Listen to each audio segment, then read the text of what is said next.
hayi bafowethu walidedela ibhomu, walidedela ibhomu, yazi bafowethu walibamba kanje, waliqhathaza bo.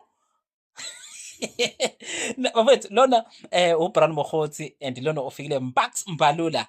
Okay bafethu, i-interview kade ngiyibuka kaBrown Mokgotsi bafethu namhlanje ku-SABC. I know ukuthi abantu they were attracted ukuthi because leya interview umuntu uyayibheka ephusha ukuthi lo bayamphika.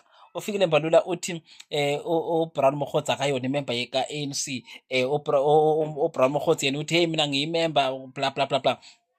Kuyaphikiswana vele vele igebengu siyazazi ziyaphikana, but mina bafethu I'm not interested kuleyo nto leyo, I'm not interested kuleyo nto. Mina ngiya kula kunoju khona, kunento engifike ngayibuka kule interview lena bafethu evesane yangihlaba umxhwele. Ngithi angizoyishare nani because ngiyanithanda bafethu, ngifuna niyibuke lento lena nani ngifuna niyijajele ngokwenu, but akusho mina, kusho uBrown Mokgotsi bafethu. Ngifuna sikucacise lokho ukuthi akusho mina, kusho uBrown Mokgotsi, indoda eyaziwa. Okay, abangamazi uBrown Mokgotsi ile nsizwa lena phela ekuyiyona injini laphana uma ubheka laphana kuleli cala leli kuxamene kule kumadlanga commission, okuyena ngqondo okwazi ukufonela ama-minister, okwazi ukucommunicate namaphoyisa, even noma Kate Matlala nje ukuba babona sithi yigebengu bareporta kuyena, yena okwazi ukuxhumana nominister, uyena okwazi ukuxhumana namaphoyisa, yonke lonto le.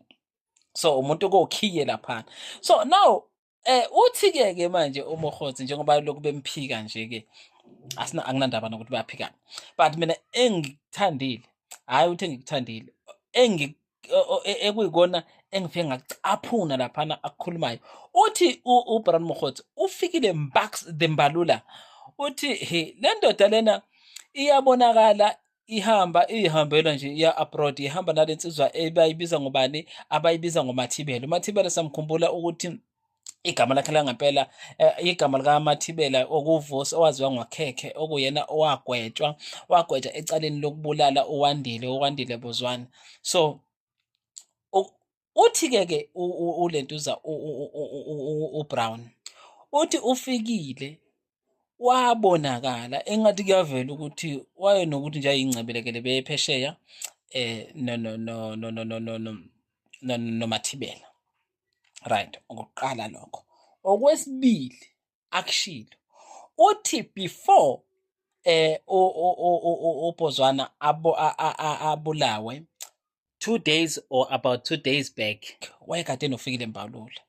Hhayi-ke elimangaza kakhulu elithi kunobufakazi obuthi ufikile the Bucks wanikwa imali uWandile Bozwana lona owabulawa, wamnikeza imali engango-1 million.